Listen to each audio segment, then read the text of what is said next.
Tonight we'll journey back to medieval England, where being an assassin wasn't shadowy or glamorous. It was cold, filthy, and almost always fatal. You didn't vanish into the night. You slogged through mud, cloaks soaked in blood and rain, praying your dagger didn't snap before your nerve did. But before we begin, take a moment to comment where you're from. It's always intriguing to see who's joined us for a simple sleep story across time and misery. Ready? Let's disappear into the dark. You didn't grow up dreaming of daggers. No one whispered your name in hushed tones. You weren't plucked from obscurity by a robed figure who saw your potential. You were just another pair of cold hands in a very crowded century. It starts with winter, the kind that makes your teeth feel loose. Your cloak, if you can call it that, is an old burlap sack that once stored onions and still smells like them. Your boots have no soles, your toes have no feeling. Somewhere between the chill and the hunger, someone offers you a pouch of coins and a name. No reasons, no motives, just a job. You say yes, not because you're ruthless. You're not. You're desperate. The kind of desperation that swells behind the ribs where hope used to sit. You haven't eaten anything warm in 3 days. You've been sleeping in haylofts when the stable boy forgets to lock them, and under carts when he remembers. The man who hires you doesn't ask if you know how to do it. He assumes, or he doesn't care. You don't correct him, because in this moment, lying is easier than starving. The name he gives you is foreign. Not a lord, not a knight, just a merchant.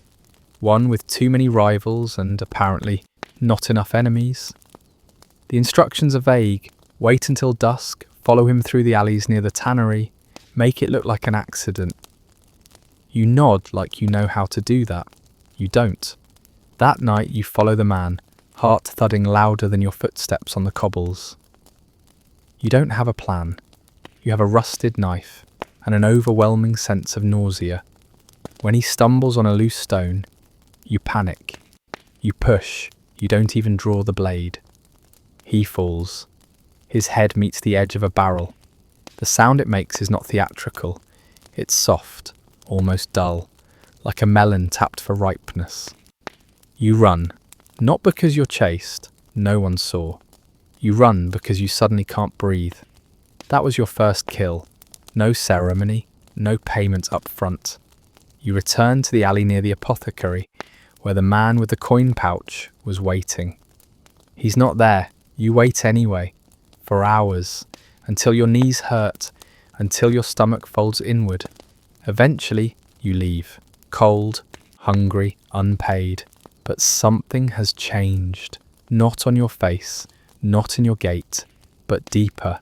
Somewhere behind your eyes, you've crossed into something permanent. You've killed a man, not for honour, not for vengeance, just for a promise of coin and the hope of not dying slowly in a ditch.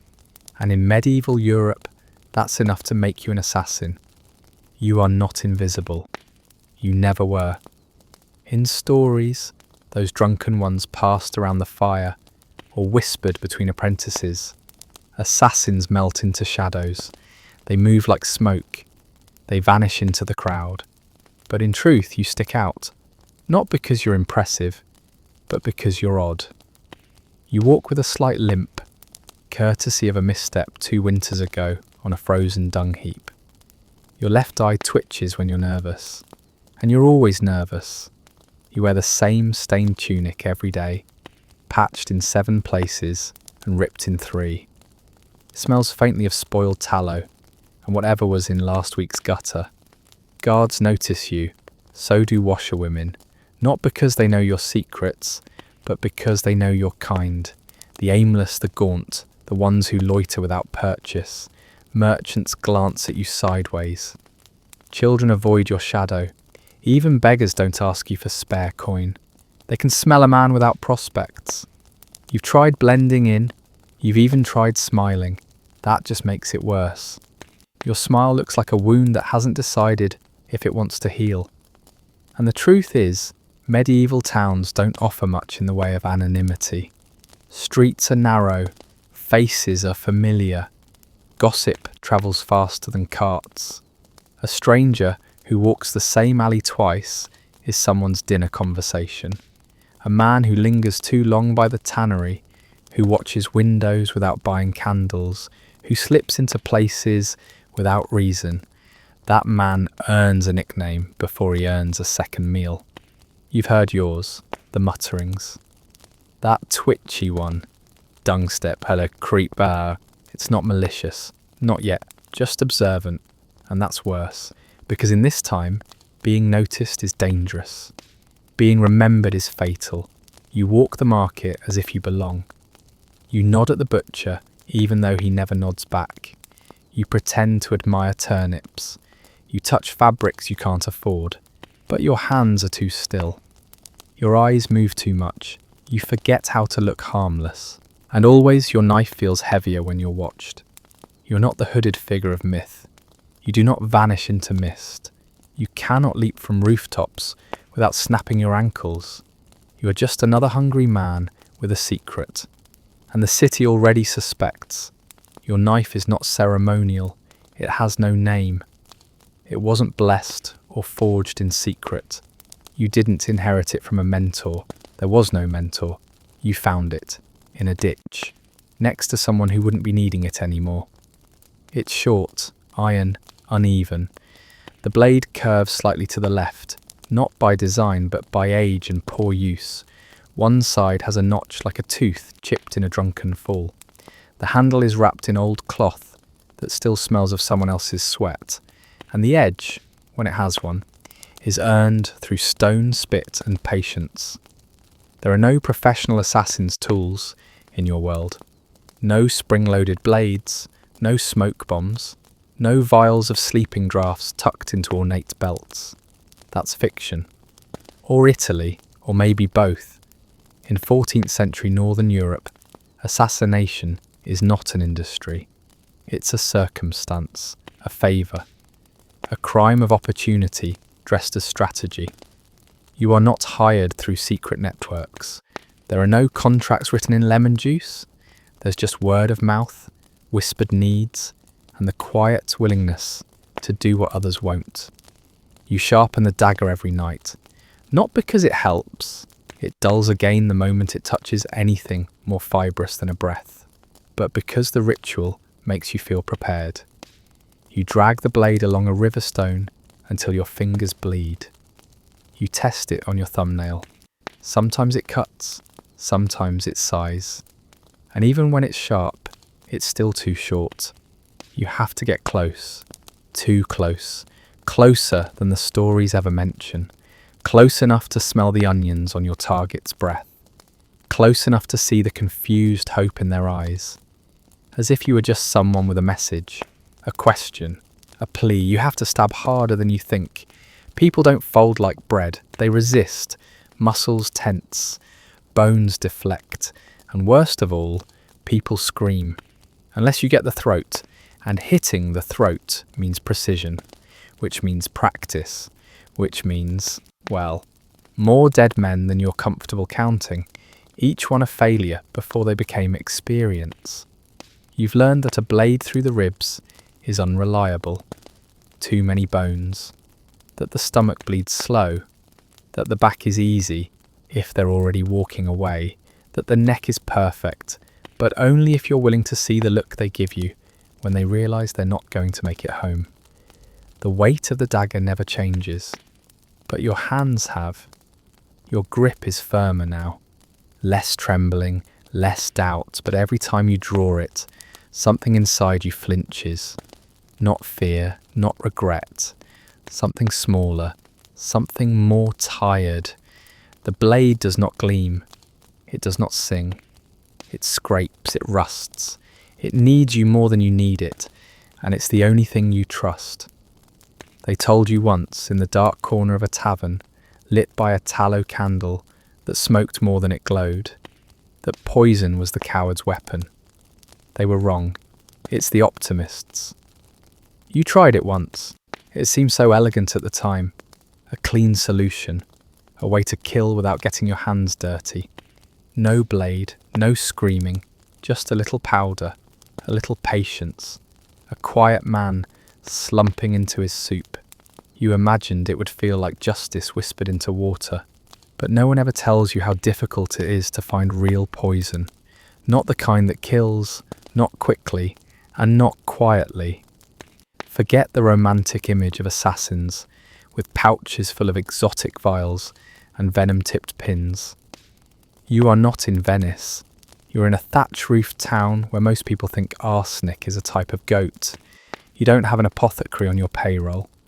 You have a hedge witch, 3 days' walk from town, who smells like rotting onions and speaks in riddles even when she's sober, which is rare. She sold you something.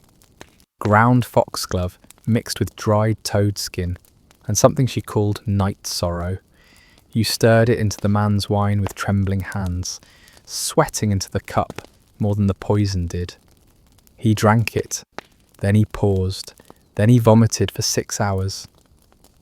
You watched from the alley beside his house, hiding behind stacked firewood, the smoke from the chimney stinging your eyes. He didn't die, he just lost weight. Became, oddly, more popular in town. His sudden illness gave him gravitas, sympathy. The church lit a candle for him. You were not paid. Poison, you learned, is for the rich, for those who can afford consistency. Repetition, precision. Real assassins, if there is such a thing, have tutors in apothecaries. Shelves full of rare herbs imported at twice the price of your life. They have access to powdered mercury, belladonna, henbane, and oils squeezed from exotic frogs, carried in linen-wrapped crates by monks who never ask questions. You have dried mushrooms that might be edible, or hallucinogenic, or both.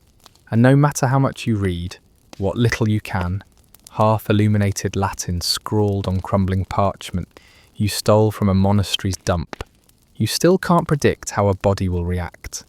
Poison is not theatre, it's trial and error, mostly error.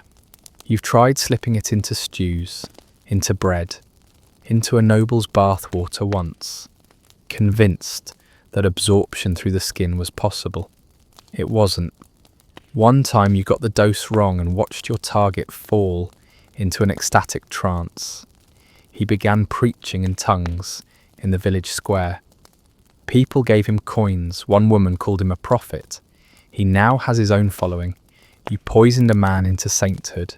And the worst part is that it feels easier than the knife. The idea of it, the detachment, but it's not. It's slow, it's messy, it's uncertain. It leaves you wondering for days if it worked. If the man you saw limping through the butcher's stall with bloodshot eyes and stained trousers is dying or just very hungover. Every time you try, you think this time it will be different. That this time it will be quick, clean, perfect. And every time you are reminded, poison is for people with time, with money, with knowledge. You have none of those things.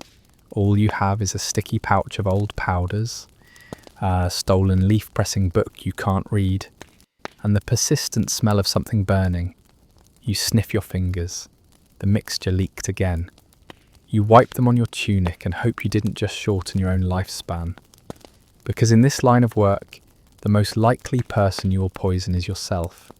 You once heard a knight say that battles are won before the sword is drawn, that the real fight is in the planning. The angles, the ground.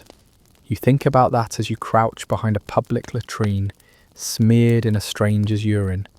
Watching a flickering lantern through a shuttered window, you think about it a lot, because for you, getting in isn't just part of the job. It is the job. You don't walk through gates, you don't knock on doors, you don't declare yourself with a flourish and a polished crest. You find holes, cracks, spaces between walls and moments. You slide in where no one is looking, because if someone sees you, really sees you, then it's already too late. Not for them, for you. Medieval towns are not built for secrecy. They are built for control. Gates close at dusk. Guards are bored but watchful. Streets are narrow and lined with mud. Walls are high, crude and uneven, but effective. The wealthier homes have shutters and dogs and men who pretend to be awake while dozing with crossbows on their knees. So you climb. Not gracefully, not silently. You haul yourself up rotten trellises, lean-to roofs and forgotten carts. You grasp at windowsills, slick with moss and chicken droppings. You've fallen more times than you've succeeded, broken a rib, cracked a tooth, sprained a wrist you never got properly splinted. Your body is a map of failed entry points. Doors, when you reach them, are worse. Wooden slats swollen from rain. Hinges that scream like they're warning the whole parish. Iron latches designed less for function than for theatre, loud, rusted and immune to your fingers. You've tried lockpicks, but most locks here aren't complex, they're stubborn, made of warped wood, thick nails and suspicion. Picking one takes time you don't have and silence you can't afford. So you learn to wait, you study people. Not their faces but their habits. Who opens which door? Which window is left cracked for air? Where the baker's boy pees behind the abbey wall. You memorise the timing of the bell that tolls each hour, the moment the torch on the west side of the street goes out, the minute before the curfew horn, when everyone rushes inside. You slip in, not like a phantom, but like a pest, like mould in bread. You ooze into places, not because you're skillful, but because no one thought to seal them off. You've crawled through pig pens to reach a back alley, waded through sewage to access a cellar, squeezed between laundry lines and drying eel skins until your hair smelled like brine for a week. You've hidden under carts, in manure heaps, in crypts, with half-sunk corpses whose eyes you couldn't meet. The worst was the thatched roof. They say thatch is quiet. It's not. It rustles like guilt. Dry stalks shiver under every movement. Mice scatter, fleas leap. You crawled across one for 20 feet, dragging yourself over the ceiling of a sleeping nobleman, trying not to sneeze as the dust turned your throat to fire. You fell through, on the second night, right into his firewood pile. You killed him the next evening, after pretending to be a chimney sweep. Getting in is not just about access, it's about compromise. You trade dignity for timing. You trade hygiene for shadows. You learn that infiltration is not about tools, but about knowing where people stop looking. You are the shape that fills in after attention fades. But it's never smooth, it's never graceful, and no matter how often you do it, your body still clenches when the shutter creaks, when the dog sniffs, when the light from the candle flickers because someone got up to piss. You freeze, you listen, you pray to saints you don't believe in, and you wait. Now you do not choose your targets. Their names come folded on scraps of cloth, whispered through gaps in walls, carved into bread crusts and passed under tables. Sometimes you're told what they did, usually not. Sometimes you're told why they need to die, never the whole reason, only that they do. You learn quickly not to ask questions, not because of fear, though there is fear, but because the answers don't help. He insulted a bishop. She knew a secret. He prayed in the wrong direction. She looked too long at the steward's son. These aren't stories. They're warnings disguised as motives. You're not an agent of justice. You're a broom for inconvenient filth. And in this age, filth is everywhere. There are no dossiers, no sketches. Sometimes you're lucky if you get a colour, the one in the red cloak. Once you were told, he wears a hat. Half the market wore hats. You followed the wrong man for 6 days. Killed him in the alley behind a leather worker's stall. Turned out he was the steward's cousin. The real target left town that morning. You were paid anyway. You've watched them at a distance.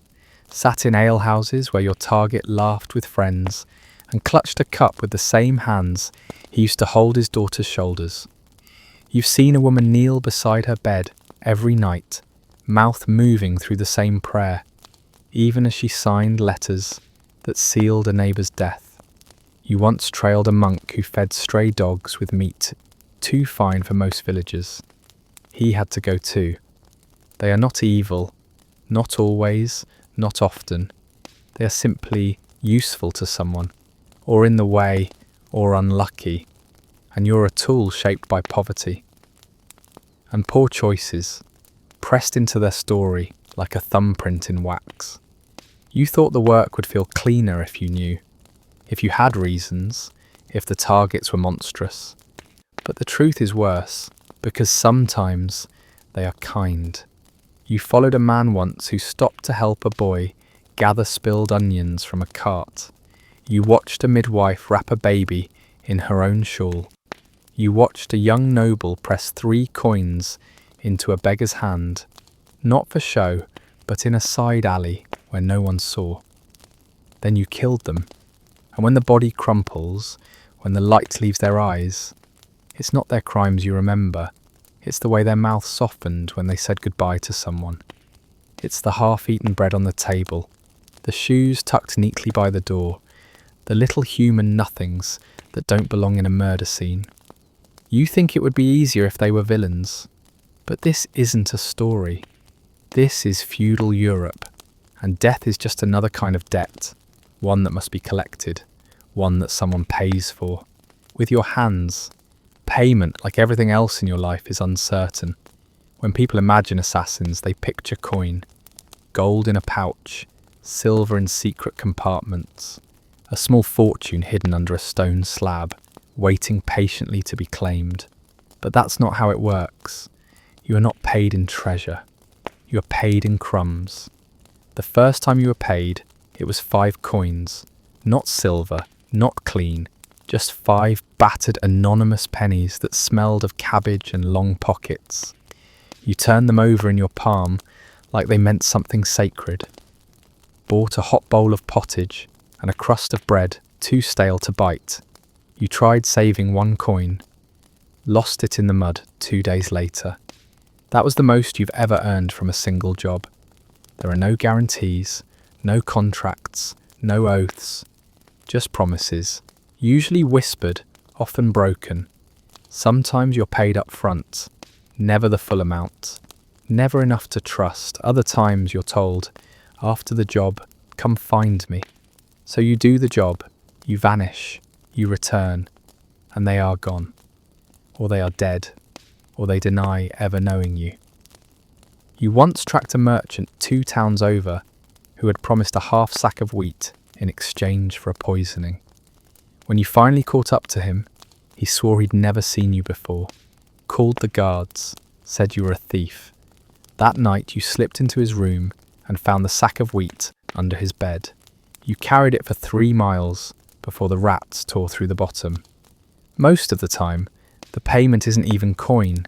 It's food, shelter, access to something just marginally better than what you had yesterday, a mat in the back of a tannery, a shirt without holes.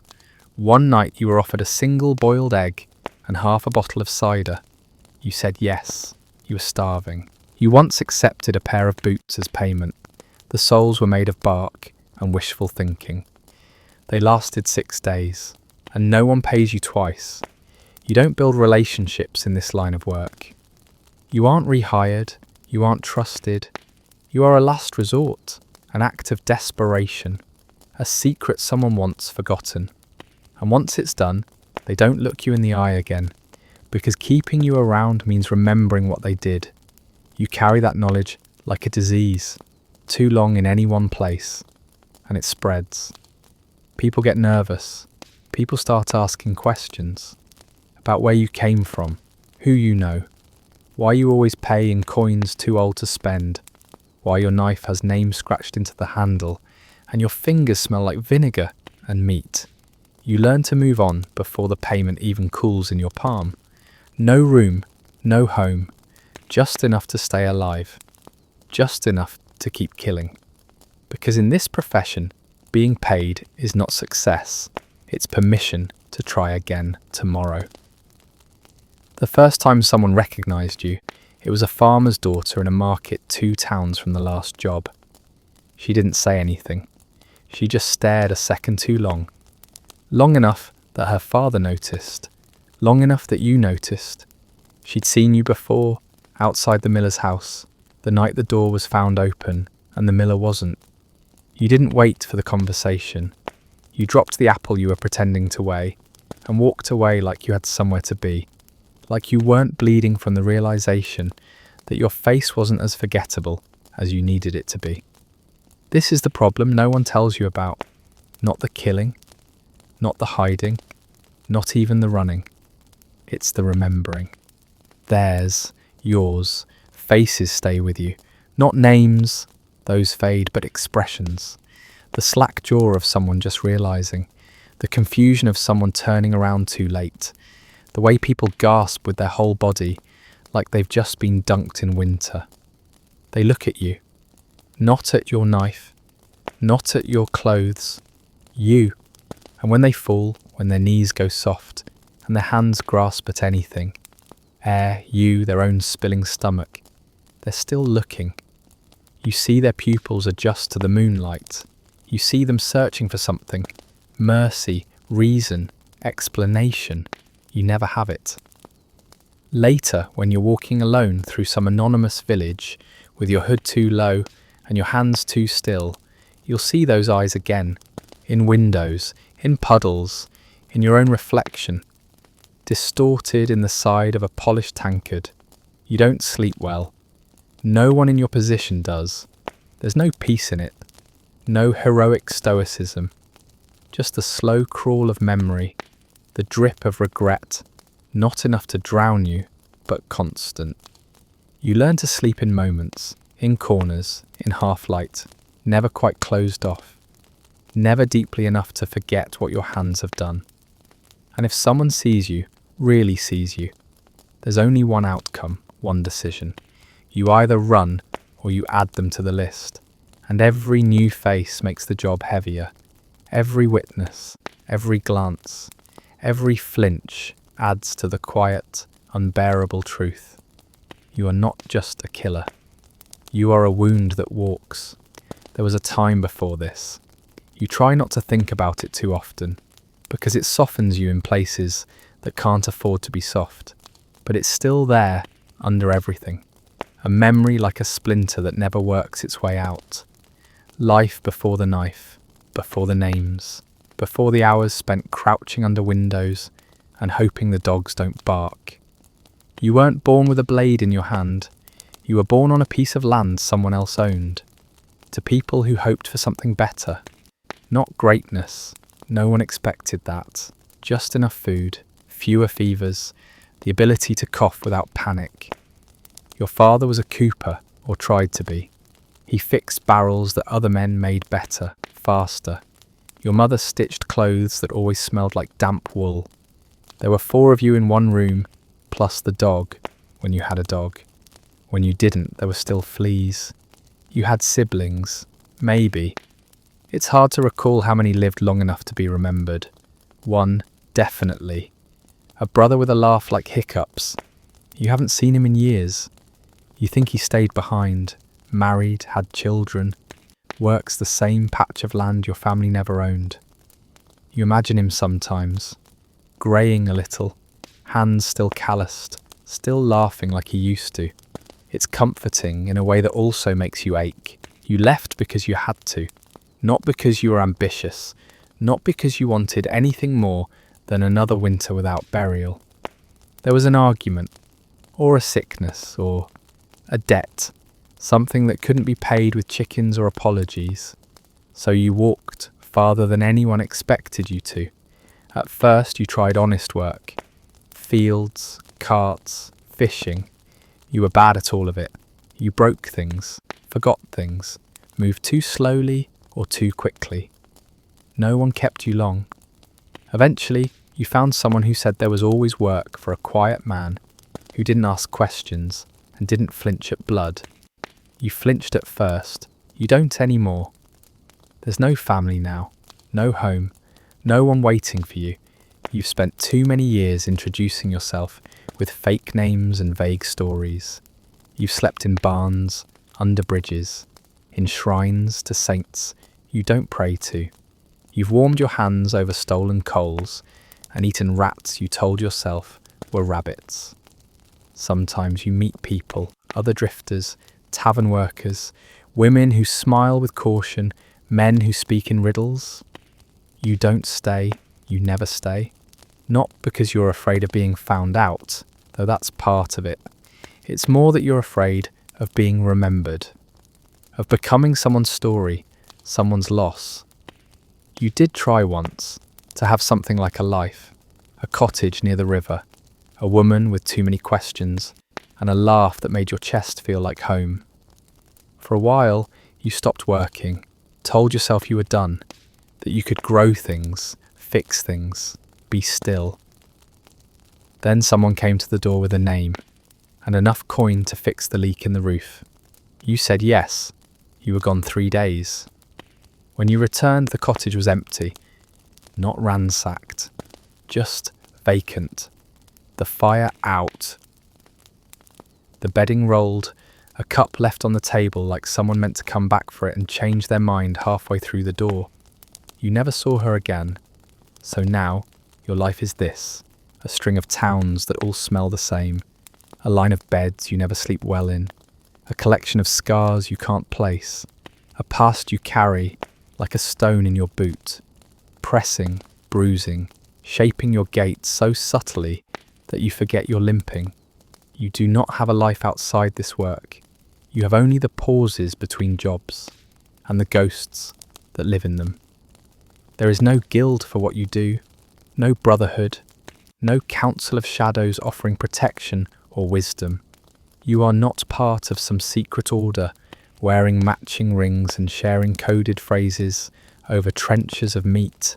That would be too easy, too organised, too safe. You are alone, and so are the others. Because yes, there are others. You've seen them, not often, not clearly, just glimpses. A face too calm at a hanging, a man who leaves the tavern before the brawl starts, a woman at market who watches the same door you're watching and leaves without buying anything. They never speak to you, not directly, but their eyes linger half a second longer than they should. And in that silence is recognition, not friendship, not even respect, just the mutual acknowledgement of someone who has also woken up covered in blood and stories they can't tell. You thought once about approaching one, a thin man in a wool hood who walked like he didn't care if he was followed. You watched him pick his way through the alley behind the apothecary. He carried himself with the limp confidence of someone who's never had a job, goes smoothly, and doesn't expect the next one will either. But you didn't follow. You didn't speak. Because there's nothing to say. No advice to share, no tricks to offer. This work doesn't lend itself to cooperation. It feeds on silence, on mistrust. The moment you tell someone what you do, you become a liability. The moment you depend on someone, you become a weakness. And the only thing worse than being alone in this job is not being alone and still dying anyway. So you remain solitary, not out of principle, out of necessity. When you're hurt, you treat it yourself. Threading a bent needle through your own skin in a stable with rats watching. When you're sick, you lie still in the woods until the fever passes or doesn't. When you're afraid, and you are, often, you grit your teeth and pretend you're not, because there's no one to whisper reassurances in the dark. Only the wind and the creaking of branches you wish were less like footsteps. You miss voices, not conversation, just sound. The casual presence of someone else existing near you, a cough, a footstep, the rustle of fabric not belonging to you. Once you stayed at a monastery during a storm. You weren't supposed to be there. You said you were a messenger. You had no message. The monks fed you anyway, gave you a place on the floor near the hearth. You didn't sleep, you just listened to the snores, the muttered prayers, the gentle hum of communal breathing. You stayed 2 nights. It was the warmest you've ever been. You left before dawn on the 3rd day and stole a loaf of bread you didn't need. just to make sure they wouldn't welcome you back. Because you can't afford to belong anywhere. You don't have a guild, you don't have a name, you have a job. And the only company you keep is the echo of your own footsteps as you walk away from the latest one. You used to think fear would dull with time, that after enough blood, enough nights spent pressed flat in mud behind someone's house, your nerves would grow quiet, that your body would stop reacting every time a dog barked too close or a church bell rang just after a scream. It hasn't. Fear is not a flame that burns out. It's a kind of weather, always there, shifting, pressing against your skin like humidity. Some days it's just a chill in the spine. Other days it floods you, rising behind your ribs until your breath catches in your throat and your vision narrows to a pinhole. You live with it like you live with lice or blisters, as part of the trade. The fear doesn't come during the job, not really. In those moments you're too busy, too focused, too aware of how easily things go wrong. It's after, always after, when the adrenaline fades and your hands start to shake, when you notice the blood on your cuff and you don't know whose it is, when you walk for an hour with your head down, only to realise you passed the same chapel twice and someone might have seen you. You feel it most when things go well. Because in this work, success is suspicious, a clean job, a silent exit, an easy payment. These are not comforts, they're omens, a warning that something has been missed, that someone is following you, that a door was left open for a reason. You double back, you take side paths, you sleep in hay bales instead of inns, not because you can't afford a bed, though often you can't, but because beds are traps, flat, soft and too easy to bleed into. You eat quickly, eyes always on the door. You don't drink anymore, not much. Not after the time someone drugged your ale with valerian root. You woke up 12 hours later in a cart of onions being sold to a man who didn't speak your language and didn't question why you were tied to his produce. You don't make the same mistake twice. You make new ones. Paranoia becomes habit. You learn to walk softer, to listen better, to spot shadows that shouldn't move, and voices that arrive before their owners. You study hands, everyone's hands, for weapons, for tension, for intent, because in this world, violence lives in the fingers long before it reaches the eyes. You feel fear in your jaw, that tightness. You grind your teeth in your sleep and wake up with your tongue bitten. Some nights your dreams are just doors that won't open, feet running behind you, a knife that won't pierce. Fear never becomes comfort, but it becomes familiar. You stop expecting safety, you stop looking for it. You simply get better at moving through the storm without being struck. It's strange the things you start to notice when you spend your life on the edge of other people's endings. The little details, the quiet patterns. Not of death. Death is always loud, even when it happens in silence. But of life, in its most vulnerable and forgotten moments. You know which windows belong to children because the candles are placed lower. You know which homes are mourning by the way the shutters stay drawn, even at noon. You can smell grief through wood smoke. It has a shape, a weight, a kind of stillness that makes even the rats step more carefully. You've seen lovers argue on balconies, one whispering, one shaking. You've watched old women boil the same broth every morning at dawn, humming songs that no one else seems to know. You've listened to carpenters talk to their tools like friends. You've seen men practicing apologies to doors that never open, because your work requires waiting, watching, memorizing the shapes of lives you will never live. You don't remember names, but you remember habits. A nobleman who always scratches his ear before lying. A laundress who hums only when she's alone. A stable boy who talks to the horses like they're wiser than priests. And maybe they are. You start to understand how much of life is repetition. People go to the same places, speak the same words, make the same mistakes. You watch it happen again and again, from behind barrels, rooftops, beneath carts. You see men drink too much and confess things to the dark. You see women linger too long near someone else's window. You see choices, small brittle ones, fracture into ruin. You are never part of it. Not really. You are the consequence, the interruption, the sharp corner at the end of someone else's loop. You witness their patterns until the moment you break them, and then you move on. But it stays with you. The knowledge that most people live in loops, not stories, just habits dressed in linen. No grand arcs, no climaxes, just days that repeat until they stop. You tell yourself you're different, that your path is harder, stranger, that you're awake in ways they aren't. But some nights, when you're curled under a bridge with your cloak pulled tight against the cold, you catch yourself tracing your own habits. The way you touch your belt 3 times before walking, the way you count your breaths before sleep, the way you always check your blade even when you know it's there, and you realise you're no different.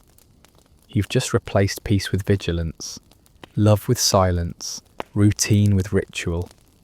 You are a loop too, just quieter, sharper, and more alone. You no longer remember your real name. Not because it was taken from you or erased through some dramatic gesture, but because it's been so long since anyone used it. That name belonged to someone who thought life could be survived with kindness and calluses, someone who still thought the world might make room for them if they kept their head down and worked hard. That person died quietly, unremarkably, in a ditch or behind a barn, or in the back room of a butcher's shop the day you said yes to that first job. Since then, you've borrowed names like you borrow fire, briefly, carefully, and with the understanding that they will burn you if held too long. You have a dozen names now, each for a different place, a different lie.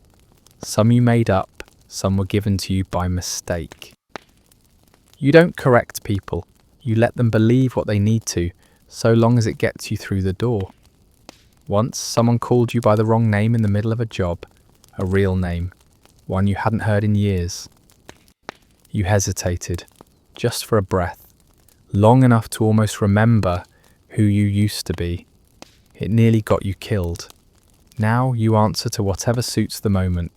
You become what the world expects, a drunk, a lost pilgrim, a mute, a tradesman with ink-stained hands and a fake limp. You're always someone with just enough story to pass, but not enough to matter. And you lie well, too well. There's a kind of skill in it, yes, but it's also erosion. Every falsehood wears away something real. Every time you become someone else, it becomes harder to remember what you were, or if there's anything left under the disguises but the shell of a man, shaped by necessity and guilt. You do sometimes wonder, quietly, always quietly, what would happen if someone spoke your true name aloud? Not one of the borrowed ones, the first one, the small one, the one whispered over a crib or shouted across a field during harvest. Would it still fit? Would it still feel like yours?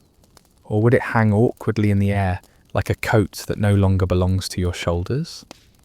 You suspect it would feel like a lie now too, because you aren't that person anymore. You haven't been for years. You've become a collection of silences, hesitations, and barely averted consequences. A man without a name, only roles, temporary forgettable roles. And perhaps deep down, that's the point. A name is something that can be mourned.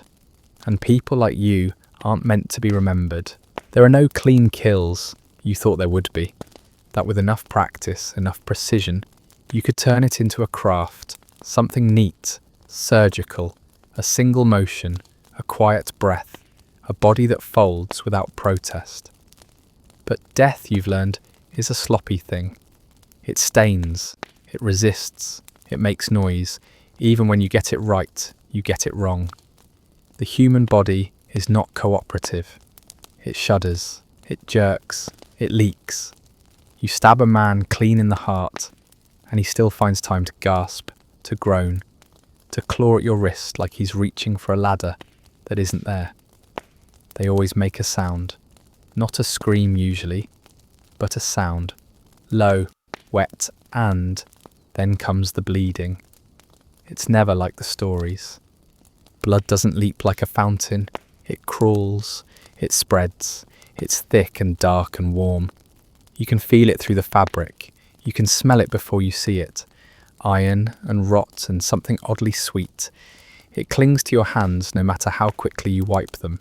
You tried gloves once, thought it would help, but gloves are expensive and blood soaks through anyway. Plus, they make you clumsy, less feeling, less certainty. You missed the heart by 2 fingers and ended up chasing a man down an alley with a wheeze in your lungs and a knife that wouldn't come clean.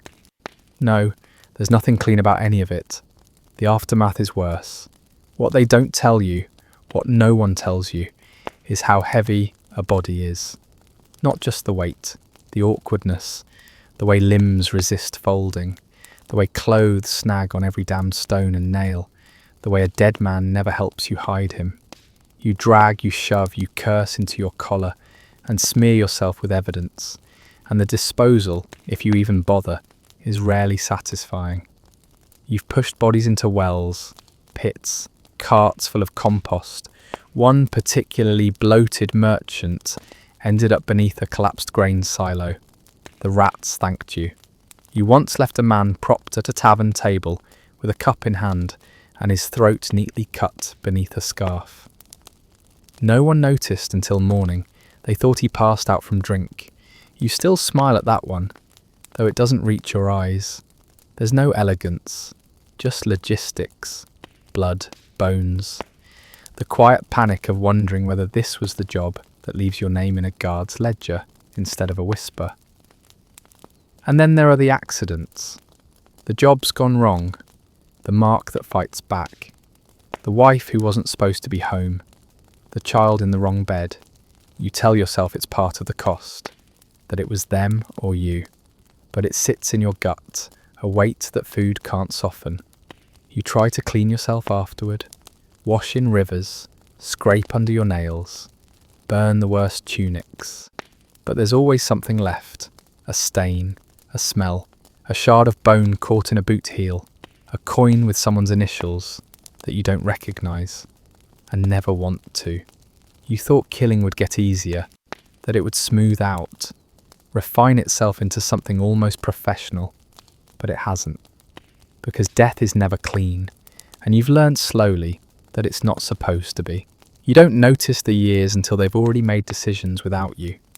The jobs get smaller, less complicated, less ambitious, no more nobles, no more midnight roofs, just small work now, local work, discreet things that don't require running, a suspicious brother-in-law, a rival vendor, a debt that needs collecting in the most permanent way. Your clients are quieter too. They no longer glance both ways before speaking. They simply mutter the name, press a few coins into your hand, and walk off without waiting for confirmation. They assume you'll do it. You always have. Your joints ache now, constantly. Kneeling takes time. Standing back up takes longer. You shift your weight when you walk, not from stealth, but because your left ankle never healed properly. After that winter, you slipped on the Abbey stones. You don't know how old you are. You stopped counting winters after the one where your teeth ached for 6 weeks, and the apothecary told you it was just the cold setting in. That tooth fell out 2 months later. You buried it like a pet. You're not sure why. Some mornings your hands won't close around the knife the first time. They tremble now, a bit, especially in the cold. You try to hide it by keeping them in your sleeves, crossed loosely over your stomach, like a penitent monk. It makes you look thoughtful. You aren't. You're just tired. Food tastes like less than it used to. The stew is always grey, the bread always dry. You chew slower now. You have to. It takes time to soften the crusts, especially with fewer teeth and more memory. People in town don't know what you are anymore. The ones who knew are dead, or drunk, or pretending to be both. To the younger ones, you're just a strange, quiet man who never begs, never laughs, and never sleeps in the same place 2 nights in a row. A scarecrow in motion, something too thin and too shadowed to bother questioning. You rent a corner in a stable sometimes. The boy who owns the horse calls you uncle, though you've never told him your name. He once brought you a scrap of ham wrapped in cloth. You tried to thank him. Your voice cracked. You hadn't spoken in a week. You dream more now. Not nightmares, not exactly.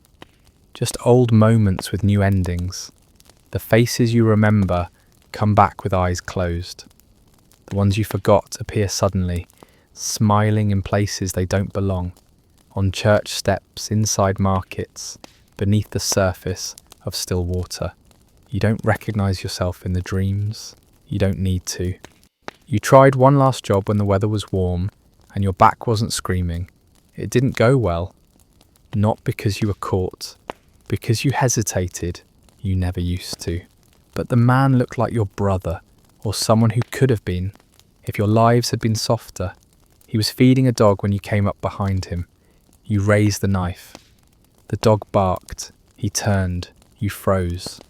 He didn't scream. He didn't chase. He just looked at you, eyes full of a strange, tired pity. You left. You don't take jobs after that. You become something else. Not a ghost. Ghosts are remembered. You become furniture, a fixture, a question never asked out loud. The man who walks alone, the man who talks to birds, the man who disappears every winter and reappears thinner. You feel your body failing in pieces. The sight in your left eye goes cloudy. Your hearing hums. Your bladder wakes you twice a night, and your knees protest with every step. You lose weight or gain it. You're never quite sure. The belt doesn't fit right, but you're also not sure if it's the same belt. You don't own a mirror. You only see yourself when the river is still, and only if the light is kind. Eventually you stop travelling. Not by choice, your legs refuse. You take up in a ruined cottage outside a village too small to have a name. The roof leaks. The hearth chokes. You patch the door with straw and mud. You share the space with mice. They don't mind you. Your hands don't hold a blade anymore. They hold warmth. Cups of broth. The occasional piece of bread, left by someone anonymous. You don't ask who. You just nod when it appears. You keep a candle burning, even when you don't need it. The light feels like company. Your body grows brittle. Your breath comes with effort. You forget words sometimes, but you remember sounds. The creak of wagon wheels, the hiss of oil on cloth, the soft gasp someone makes when the knife is already in, the echo of bells from a monastery you once slept beside for 2 nights, and never again. You feel it, near the end. Not pain. Pain left a long time ago. This is something different, something final. You lay back in the straw, hands folded on your chest like someone who meant to die politely.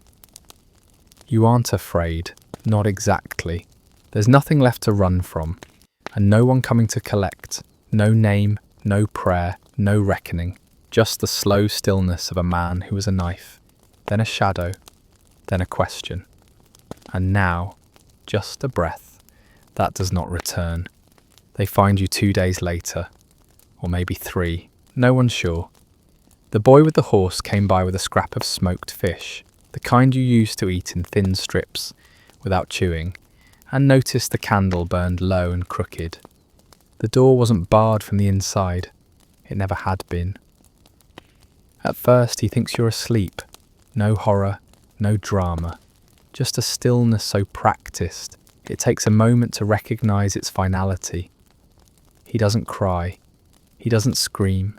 He just stands there, holding the fish, waiting for you to shift, to cough, to grunt in that dry way you always did when the mornings were cold. You don't. He leaves the fish by your side. By dusk, 2 men from the village arrive with a cart and a blanket. One of them says he saw you once in town 30 years ago. Said you looked younger, but not by much. They don't know your name. No one does. They argue for a bit about whether to bury you in the churchyard or outside it.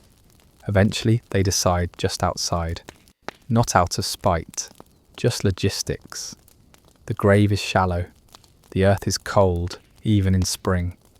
It clumps in their spades. They dig in silence, as if any conversation might wake you. You are wrapped in the same cloak you wore every day for 10 winters. Threadbare, damp at the hem. Your belt is still fastened, your boots are mismatched.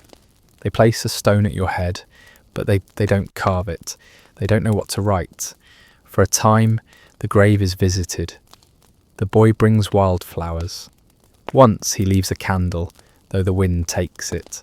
A woman comes, much later, and stands without speaking. She leaves a coin.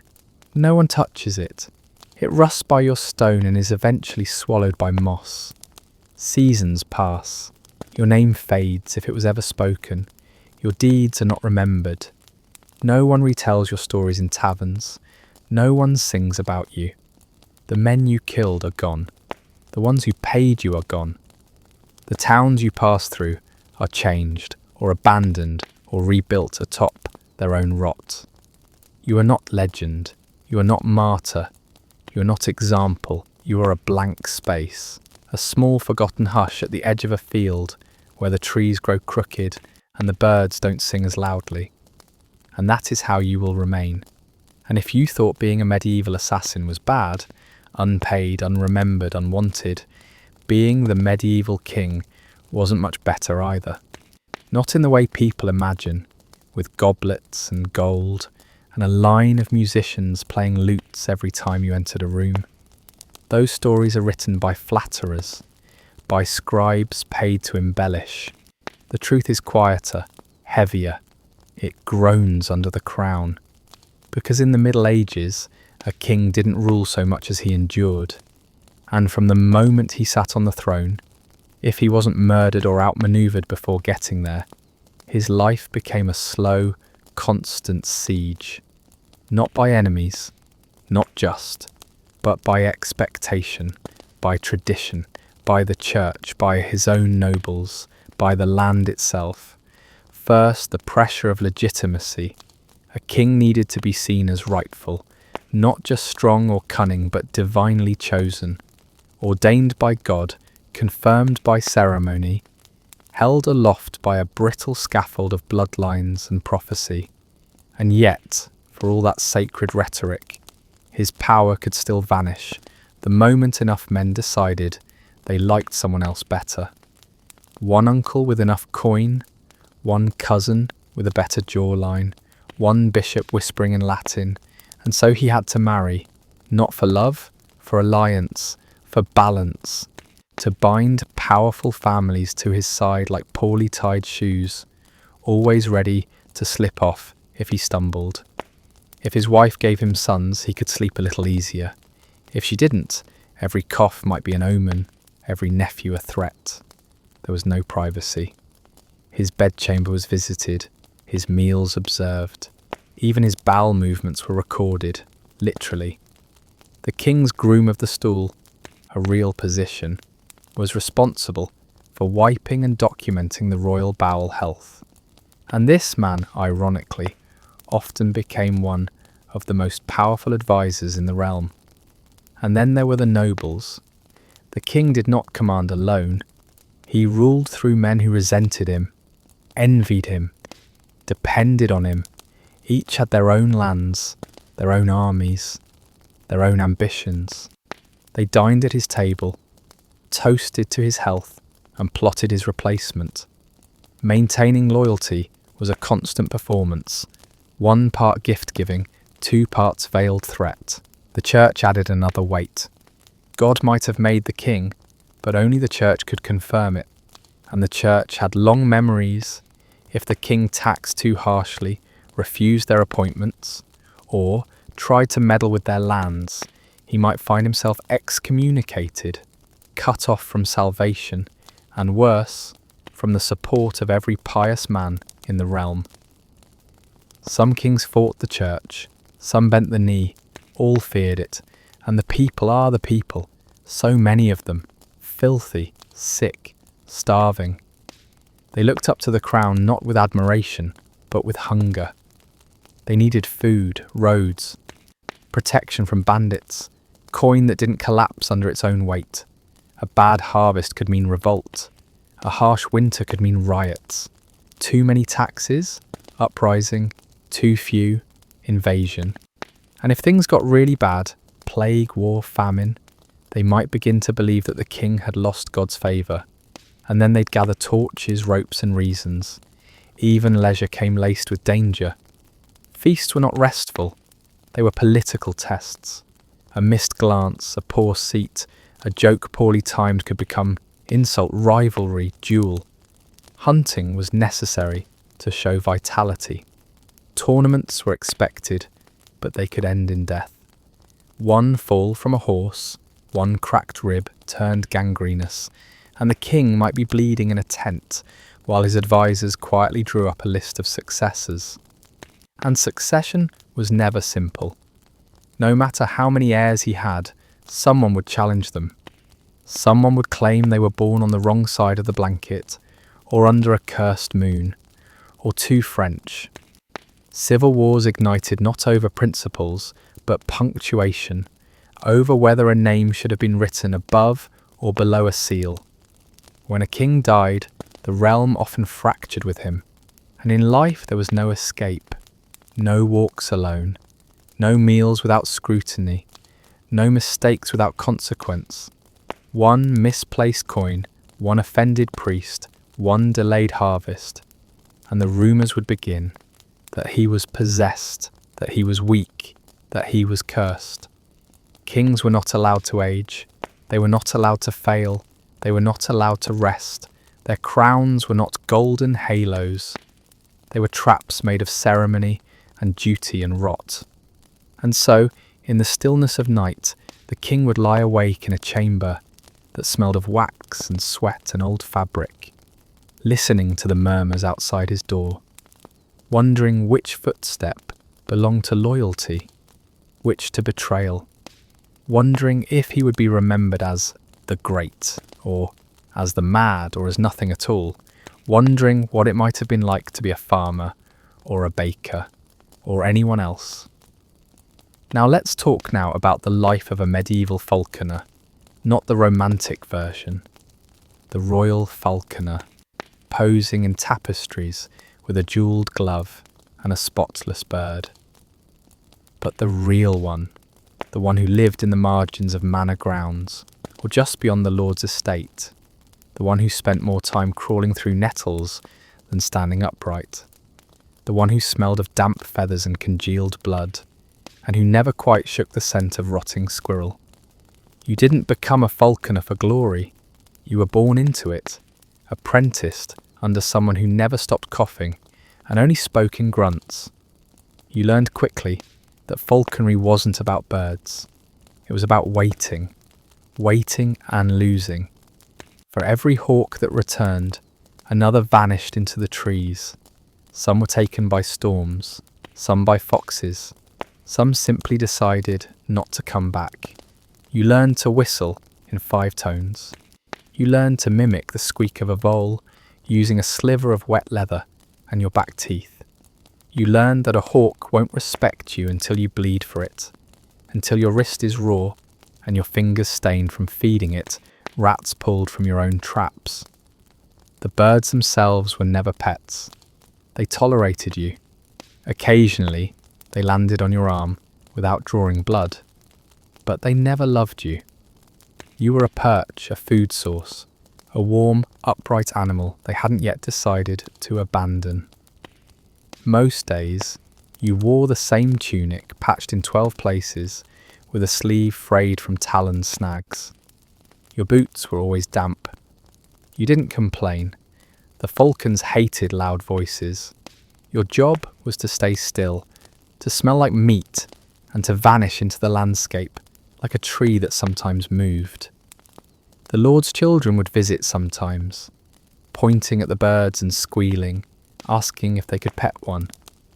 You'd smile with closed lips and nod slowly, always holding the glove tighter when they reached out. You'd seen what a frightened hawk could do to a face.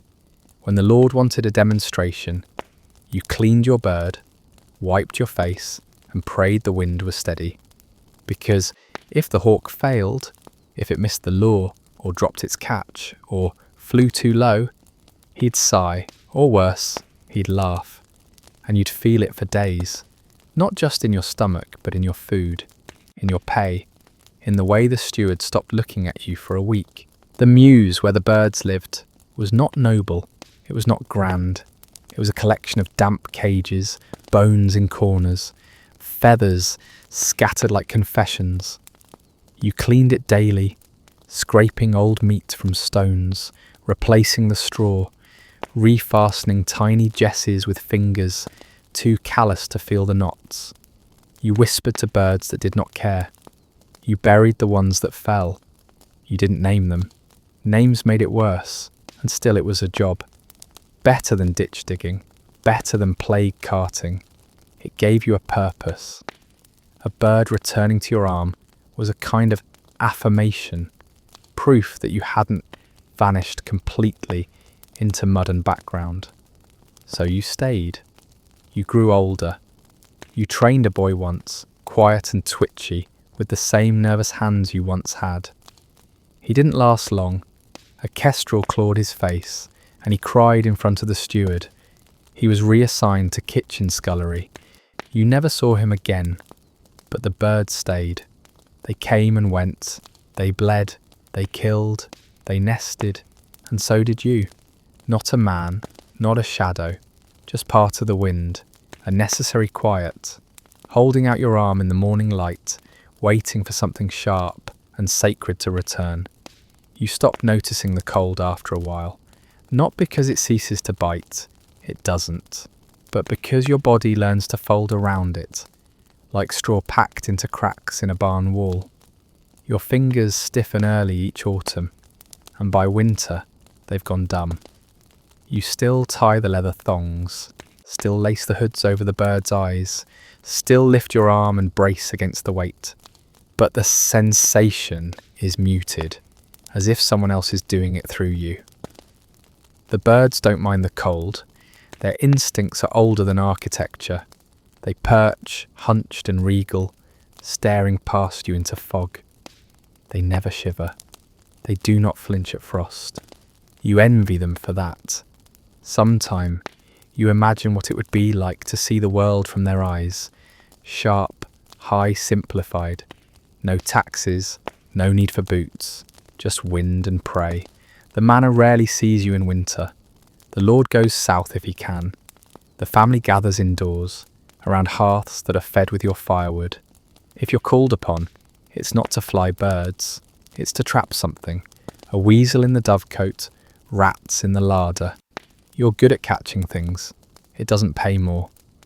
But it keeps your name from falling off the steward's list entirely. You eat alone, by habit now. Even when invited, you decline. The last time you ate in the main kitchen, someone made a joke about feathers in the soup. You laughed, or tried to, but it stuck in your throat. Not because it was cruel. It wasn't, not really. But because it was true. You carry feathers everywhere, in your clothes, in your hair, in your breath. Once, long ago, there was someone, a woman who sold cord and thread. You saw her twice a week in town. She once called you the Birdman, in a way that didn't sound like mockery. She smiled like warmth. You thought about speaking, you rehearsed it for days, but the next time you came, she wasn't there. Her stall was empty. Someone said she married a brewer, or maybe she died. The details never seemed to matter to anyone else. So, you return to the mews. The birds don't ask questions. They don't pity. They don't require small talk. They scream occasionally. They shred their food violently. They look at you like you're furniture that occasionally bleeds. And you find that easier than people. The boy who replaced your old apprentice asks too much.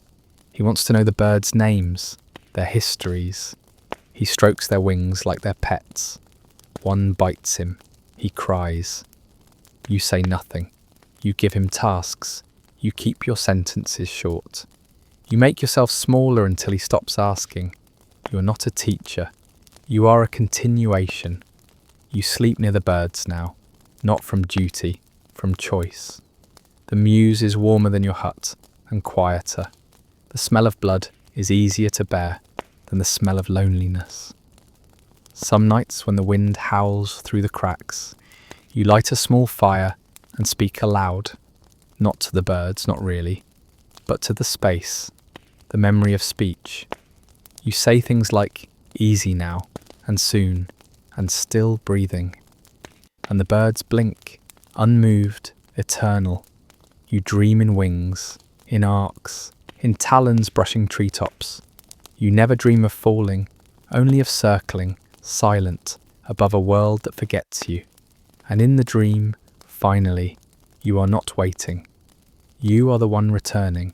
You return to places that no longer exist. Fields swallowed by stone. Trees cut down so long ago they've become benches. Paths paved into roads that forget their own origins. You return, not as a man, but as motion, a presence above things, above time.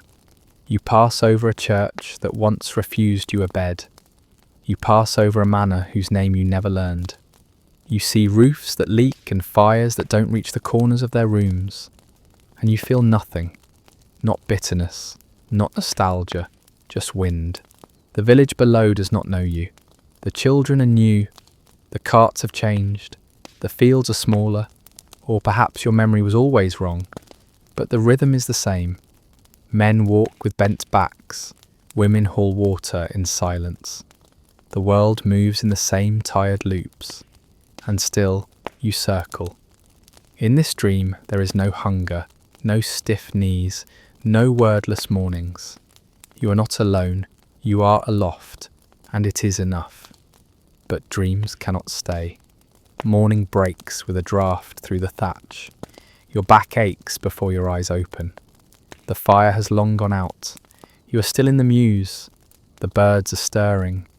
You slept on straw again. Your hip is sore. The world smells like rain and wet stone. You rise, slowly, like someone borrowing motion. You feed the birds. One of them nips your wrist. You say nothing. You haven't spoken in days. The silence feels earned, like something that belongs to you now, like feathers. You open the door. The sky is grey but wide. The trees drip. You lift your arm and the hawk takes her place without fuss. You whistle. She hesitates, then flies. She does not look back. They never do. But she'll return, probably.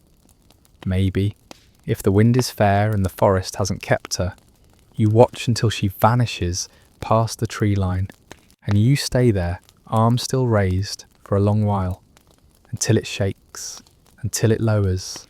And in the moment before you move again, you think of the dream, of circling, of being seen not as a man who waits, but as one who leaves, and does not fall.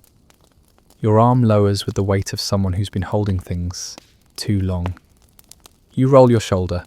The joint clicks, once sharply, like a twig underfoot. You don't wince. You've run out of reactions. Some pains are so familiar. They feel like punctuation. The bird will return, or it won't. Either way, your day will pass like the one before, and the one before that.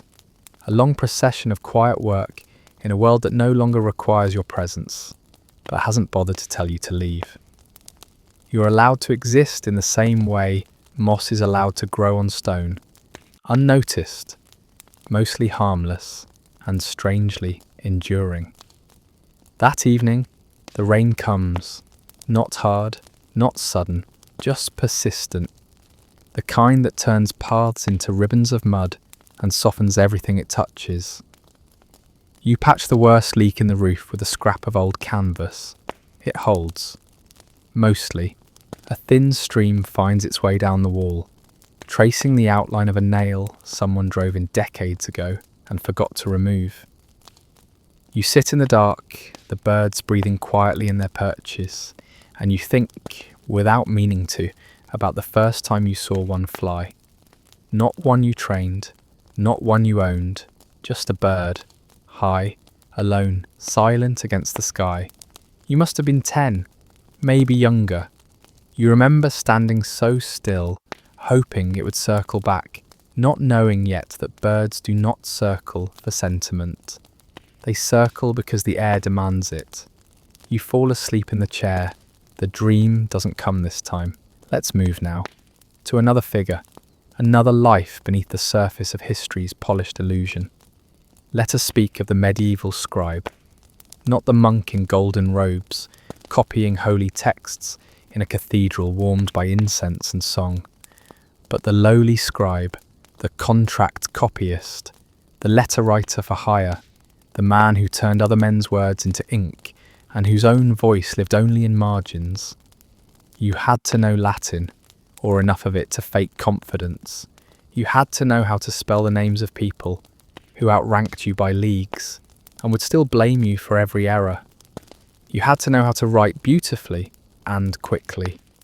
Too slow and you weren't worth the candle wax. Too fast and your ink would blot. And blotting meant starting over.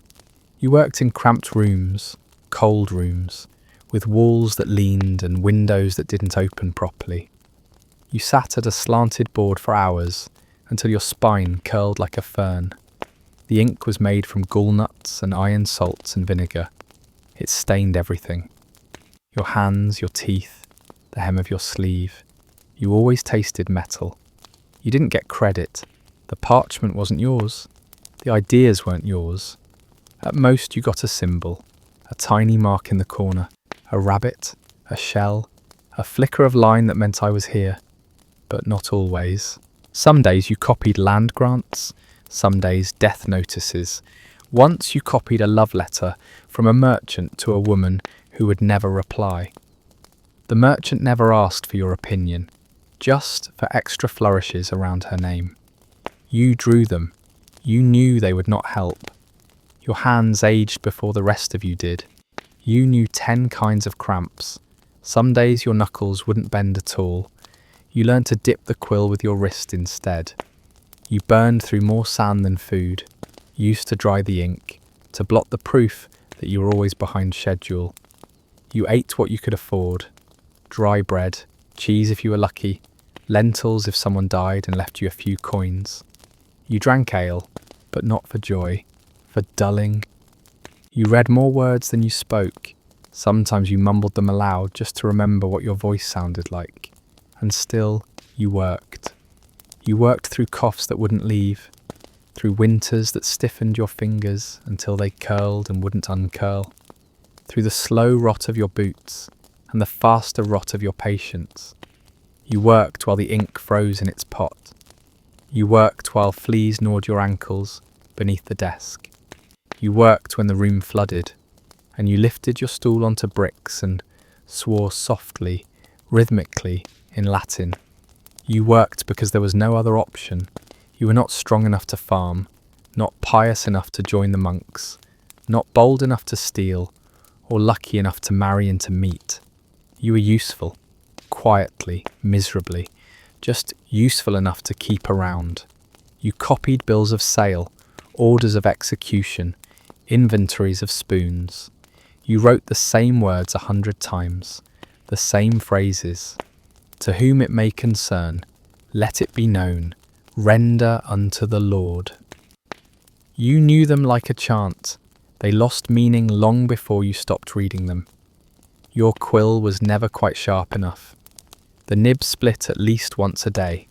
The ink clotted, the candle guttered, the parchment curled from damp or mould or sheer exhaustion.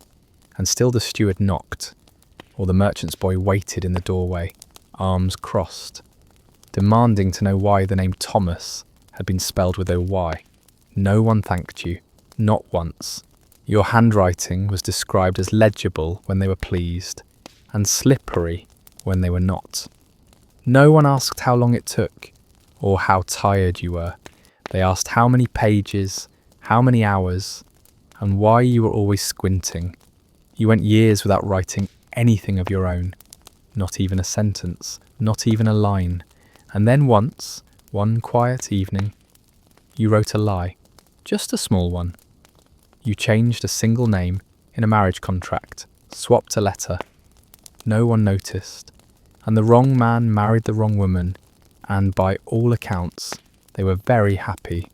It became your secret, not pride, not rebellion, just a reminder that you existed, that your hand, your will had shaped something, that you weren't merely a vessel for other people's permanence. You wrote in the margins sometimes, never full sentences, just words. Ache, rain, ghosts, bone, little scraps of a mind trying not to disappear. You stopped one day, your hand wouldn't move. The ink ran dry, not in the pot, in you. Your body stiffened like parchment left in the sun. You sat there for hours, maybe days. The light changed, the page yellowed. When they found you, your head was resting gently on a line about barley taxes, your quill still in hand. No one knew your name, but the contract was finished, and the ink at least had dried perfectly. Let's shift now, gently, without urgency, like a door creaking open at dawn, to a whole other layer of medieval life. Less personal, but no less human. Not one story, but the patterns beneath them, quiet systems, forgotten structures. Let's talk about time, because in the medieval world, time didn't move the way it does now. It didn't tick or buzz or flash across a screen. It breathed, it swelled and shrank. It followed the sun, the bells, the ache in your knees. Most people didn't own clocks. Most had never seen one. A mechanical clock, if it existed nearby, was tucked inside a cathedral tower or the manor house of someone who wouldn't let you near it. You told time by the shadows on the wall, by the position of the sun behind the trees, or by the bells from the nearest church, if the wind carried sound well that day. The day began at sunrise, not 6 o'clock a.m., sunrise. And that changed. A winter hour could be longer than a summer hour, because daylight was scarce and needed stretching. Monasteries divided time into canonical hours, matins, lauds, prime, terce, sext, none, vespers, compline, a holy rhythm. If you worked near one, you lived by that rhythm too, even if you had no idea what the names meant. You just knew when to start kneading the dough and when to bring in the geese. Time was announced with bells. You didn't wear it, you didn't own it, you heard it. A distant toll across the hills, telling you when to pray, when to work, when to stop. If the bell didn't ring, the day felt unmoored, like something essential had slipped. People didn't say, "I'll see you at 3. They said, "When the sun is high." When the priest passes. After the cattle are watered. Time was relational, not numeric. It lived in context, in events. You measured it by chores, by hunger, by the way the lights bent across the well-stones. Seasons mattered more than minutes. The year was divided not by months you could flip, but by what needed doing. Lambing time, harvest time, Lent, the saints' feast, the mud weeks. Every task had its moment, and every moment had its task. To fall out of step with that was to risk everything. And because time was fluid, memory worked differently too. You didn't recall your birthday. You didn't know your exact age.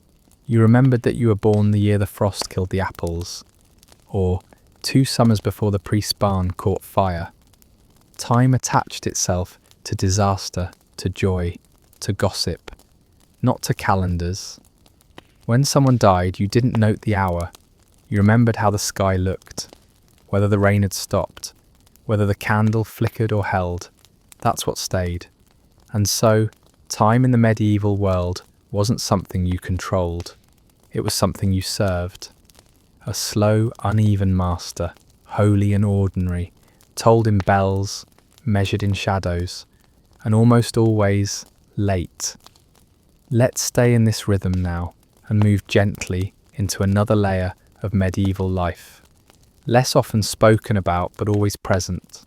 Let's talk about water, because water in the Middle Ages was not simply a drink. It was a risk, a task, a weight, a need. It defined your morning and decided your evening. It stained your hands and shaped your bones. And it rarely came clean. You didn't fetch water when you were thirsty. You fetched it because you had to, because someone needed to boil linen, or steep barley, or scrub a wound, or prepare the dead. And water was not nearby. Unless you were rich enough to have a well inside your courtyard, a private mouth in the earth, you walked every day, usually in the early light, before the paths filled with carts and men shouting. You carried wooden buckets, or clay jugs if you were unlucky. You filled them at the communal well or the river's edge, alongside everyone else. Gossip moved faster at the well than it did in church, but so did sickness. The water was never still, never pure. It carried soil and silt, and everything washed down from higher up.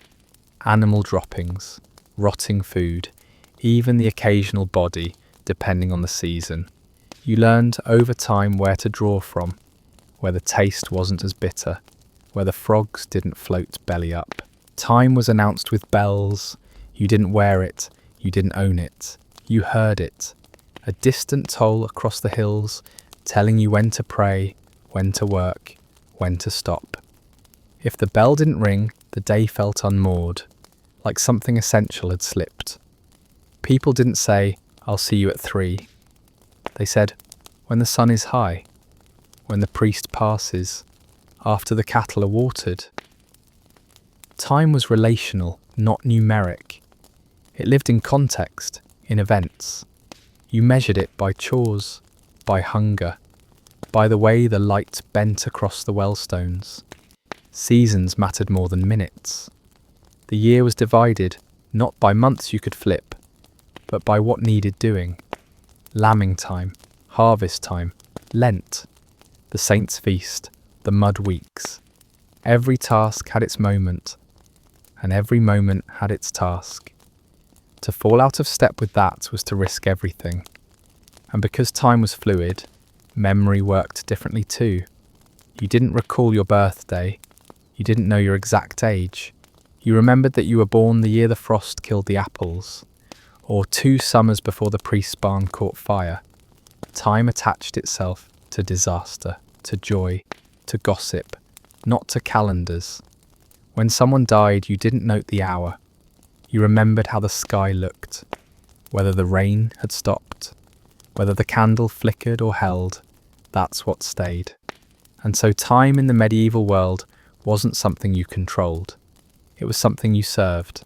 A slow, uneven master, holy and ordinary, told in bells, measured in shadows, and almost always late. Let's stay in this rhythm now and move gently into another layer of medieval life. Less often spoken about, but always present. Let's talk about water, because water in the Middle Ages was not simply a drink. It was a risk, a task, a weight, a need. It defined your morning and decided your evening. It stained your hands and shaped your bones. And it rarely came clean. You didn't fetch water when you were thirsty. You fetched it because you had to, because someone needed to boil linen, or steep barley, or scrub a wound, or prepare the dead. And water was not nearby, unless you were rich enough to have a well inside your courtyard, a private mouth in the earth. You walked every day, usually in the early light, before the paths filled with carts and men shouting. You carried wooden buckets, or clay jugs if you were unlucky. You filled them at the communal well or the river's edge, alongside everyone else. Gossip moved faster at the well than it did in church. But so did sickness. The water was never still, never pure. It carried soil and silt, and everything washed down from higher up. Animal droppings, rotting food, even the occasional body, depending on the season. You learned over time where to draw from, where the taste wasn't as bitter, where the frogs didn't float belly up. Boiling helped, but wood for boiling was precious, and time was short, so most people drank ale. Weak ale, brewed cloudy, slightly sour, but safer than the stream. Children drank it, the sick drank it, even monks. Not to feel good, to not feel worse. You learn to wash in parts, hands, feet, face, not all at once, not in tubs. Full body baths were rare and oddly suspicious. Some thought too much bathing weakened the body. Let sin in through the pores. Soap was made of ash and animal fat, and left your skin feeling both cleaner and somehow dirtier. In cities, water came with its own hierarchy. The butchers dumped blood in the stream, upstream. The tanners worked downstream, scraping hair from hides in brown sludge.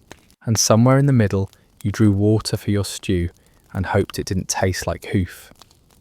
You learned not to ask what was in it. You just smelled it first. And when it rained, you were grateful. Barrels caught the runoff from the roofs.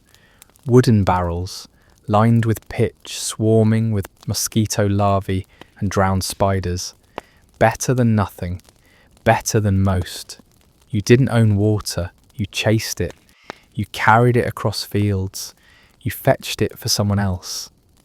You spilled it once and cried, not from shame, but from exhaustion. Every drop came with effort.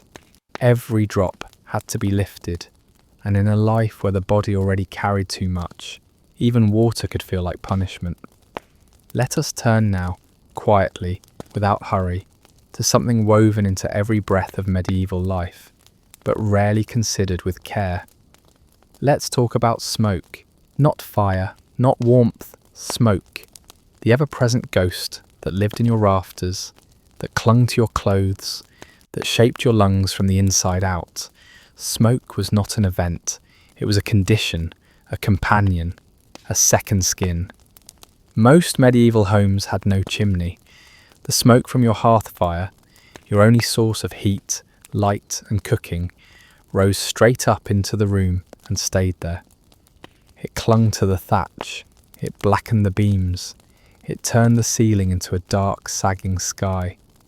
There was a small hole in the roof sometimes, a vague suggestion of escape, but wind rarely helped, smoke obeyed no one.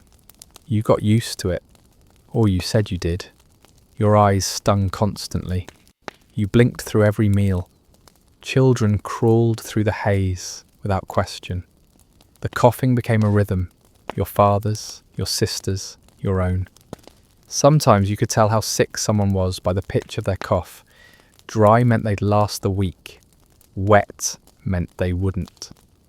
Your clothes always smelled of smoke, even when clean, even when new. The smell burrowed into the weave and lived there, like a secret. Visitors carried it with them and left it behind. A village could be recognised by the way its homes burned wood, green, dry, dung, peat. Each had a different perfume of hardship, and it wasn't just indoors. Smoke filled the streets, from blacksmiths, bakers, tanners, potters, charcoal burners, all adding to the slow grey blanket that draped itself over every town like a widow's shawl. On still days it hung low, creeping between legs, making the horses snort and sneeze. On windy days it chased you down alleys and bit at your eyes until they wept without sadness. And then there were the burnings. Refuse was burned in pits, rags, hair, old food, wood too warped for kindling, and sometimes, when the season was hard and the fear was thick, people. Not often, but enough. Enough that the smell wasn't always wood. Enough that even years later, a certain kind of smoke could stop a conversation. You learned to breathe through your sleeve, to cook low and slow so the flame stayed tame, You learn to open a door only halfway, to fan with a bit of bark if the wind turned cruel. You learn to cough quietly, so as not to worry anyone. Smoke was a teacher, a warning, a blessing and a punishment. It told you the fire was still burning, that you hadn't frozen yet, and it told you, slowly, patiently, every day, that your lungs would not last forever, that you would carry this house inside you. Long after it was ash, medieval life moved within an invisible architecture, an arrangement of ranks so embedded in daily routine that most never thought to question it. It was not debated, it was lived.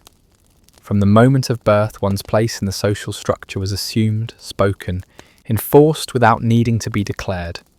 The son of a reeve was not a shepherd. A villain's daughter did not serve wine at the manor hall. Children learned this not from formal instruction, but through posture, silence and observation. A bowed head in the presence of authority. Hands folded before speaking. A quiet step off the path when someone of higher station passed. People did not speak of being poor. They simply were, in the way that one was short or cold or tired.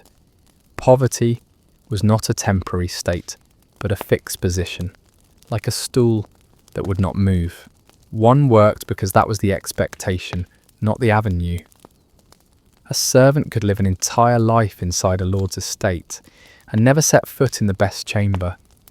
A ploughman might farm the same field for 40 years and still not own the tool he used. There was comfort in order, some said, but not everyone said it. Status governed every aspect of experience. It dictated where one could sit, how one might be addressed, whether one's hat should be removed indoors. It shaped weddings, funerals, punishments, and processions. A noble's oath could outweigh a dozen peasants' truths. Even clothing was regulated.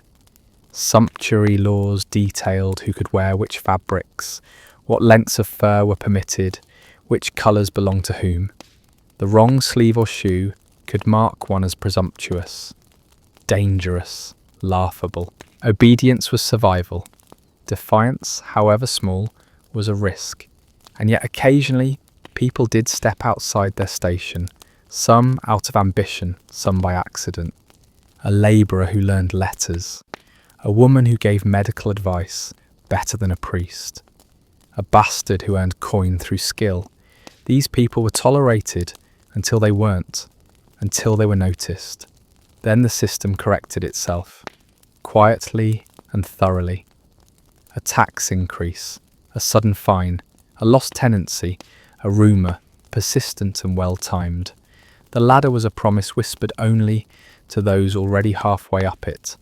For the majority, there was no rising, only enduring. One's life was measured not by ascension, but by stability, surviving past 40, avoiding famine, keeping one's children out of the stocks. Respect was earned not by change, but by consistency, by staying where one belonged, by being predictable and thus forgettable. And in that forgettability, there was safety. It was not justice, it was not fairness, but it was the shape of the world, and few had the strength or the permission to imagine another. Death in the medieval world came slowly or swiftly, but never cleanly, and always within the structure that had shaped life. A king might die on silk sheets, attended by bishops, his name recorded in chronicles. A peasant might die in straw, beside the animals he fed each morning, with no one recording his name at all. The difference was not in suffering. Both could rot, both could choke, both could plead, but in how the end was observed. For the common man, death was often unseen by the church. It came in the field, or at the roadside, or in a corner of the house, while others slept. No last rites, no procession, no carved stone, a shallow grave, a wooden marker, a prayer said quickly by someone with no Latin and less time. If there was mourning, it was brief. Grief folded into chores, into bread, into waiting for the land to dry. The body belonged to the earth, but the soul belonged to the church, or so they were told. And yet the church rarely arrived in time. Priests were spread thin, roads impassable, coin too scarce to warrant urgency. For many, death meant improvisation. A local woman with herbs, a cousin who remembered a chant, a bell borrowed from the cattle yoke. No one expected immortality. Few expected memory. What people hoped for, quietly, was a decent place in the ground, and no animals disturbing it.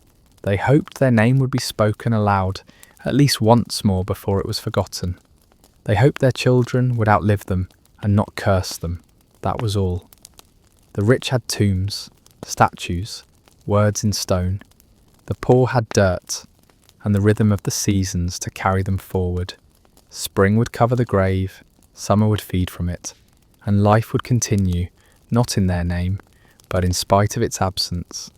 There were no eulogies, just work, no echoes, just silence. A silence not tragic, but ordinary.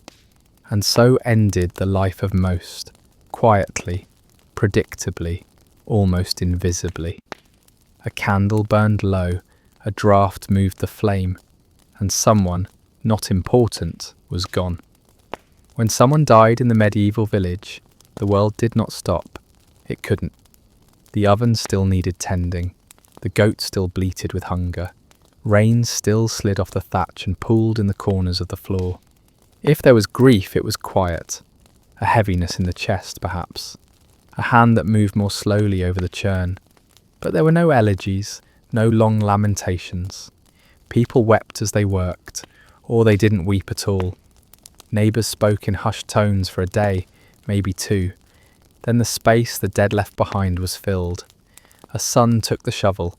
A cousin moved into the corner of the room where the old man used to sleep.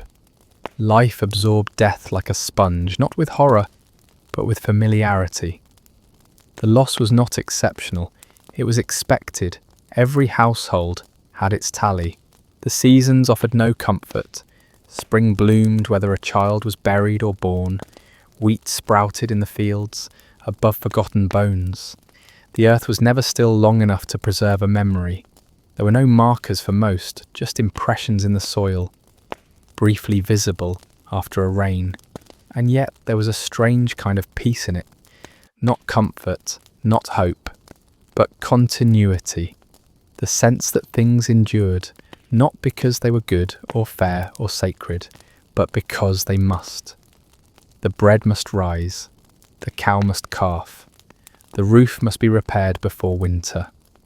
These tasks made no allowances for mourning. A man might live 60 years and leave behind nothing but a stool and a spoon, and still the village would remember him, not in stories but in muscle memory. Someone would sit where he sat, someone would cut wood the way he did. His absence would be absorbed into motion. No statue, no song, just the faint scent of smoke in a tunic that hung too long on a peg. Just a name that stopped being spoken. Just a path through a field that curved slightly, inexplicably, because once, long ago, that's where he walked, and the world went on. Not indifferent, just occupied, with living. There is no final part in a world that forgets cleanly. There is only soft erasure, the kind that takes generations, not seconds. First, the voice fades, then the habits. Then the shape in the doorway, no one looks for anymore. Eventually, even the name becomes an echo. The parchment yellows, the ink cracks. The record, if it was made, is shelved behind better ones. Royal births, saintly visions, wars no one truly won. The scribe who wrote it dies, and no one remembers what the letters meant. A tax roll, a burial notice, a forgotten debt, a name with no face. And so the dead are folded into the grain, quite literally. Some were buried shallow, near the fields, close to the hedgerows, or under stones no heavier than a loaf of bread. The wheat roots tangled into ribs, the barley pressed against old jawbones, and the harvest came just the same. Bread was made, Ale was brewed. No one tasted the past, not directly, but it was there. In the smell of flour, in the dust in the air that caught the light like ghosts might if they cared to linger, in the soft ache of knees after threshing, in the quiet nod between two workers who both remembered the man who used to tie bundles faster than anyone. Time did not stop, it drifted. People were born and they resemble the dead by accident. A curl of hair, a cough, a certain way of squinting into the sun. And someone might say, softly, he looks like old Geraint, and no one would remember who that was. But they'd nod all the same because the rhythm of remembering was more important than the memory itself. And even that rhythm faded, until there was only the field, the grain, the wind, and whatever stories the wind chose to keep. Before we end, let's pause to notice the noise. Because the medieval world, though often remembered in still images and silent tapestries, was never truly quiet. It was layered with sound, thin, unspooled sound that drifted through fields, echoed off stone, and crawled beneath doors. There was the creak of carts, always off balance, always complaining. The soft, persistent thump of the butter churn, the wheeze of bellows in the forge, the slap of laundry against flat stones in the river, the click of rosary beads moving through fingers at dawn. Voices rose in patterns, murmured prayers, shouted trades, gossip like birdsong.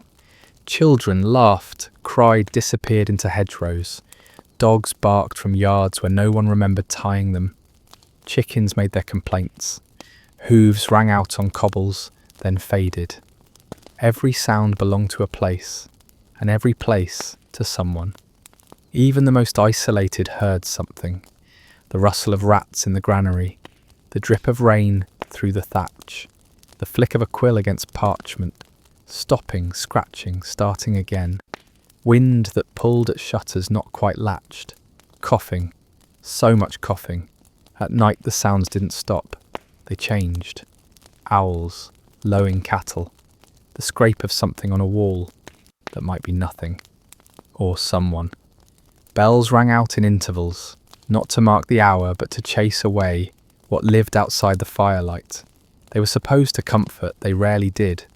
And in the quietest places the silence itself had a sound, a pressure, the sense that something was listening. It ended, as all days did, in darkness. Night came earlier in the medieval world, not because the sun set sooner, but because light was costly. Once the fire burned low and the candle sputtered out. There was no glowing clock, no soft lamp, no window lit by passing cars, only blackness, thick, weighty, complete. People slept near their animals, because heat mattered more than smell.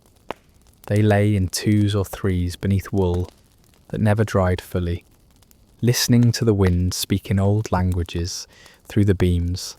Some said prayers, others told stories. Most simply closed their eyes and waited for sleep or dreams, or the return of sound. The dark was not empty, it was full of breath, of thought, of things that might not have names. It pressed against the walls and crept through the floorboards. It was not feared, it was known, familiar, like hunger or sorrow or the cold. And in the morning, if one woke, the day began again. A pot to fill, a path to walk, a name to answer to or forget. But for now, for just a moment, there is only this, stillness, dark, and the echo of footsteps that no one will follow. Thank you for trudging through the muck and marrow of the Middle Ages with me. You've wandered the alleys of plague and prayer, stood beneath gallows, and heard the whispers of bones beneath the churchyard sod. Now the torches dim, the tolling bells fade, and the village grows quiet. Rest well, weary traveller.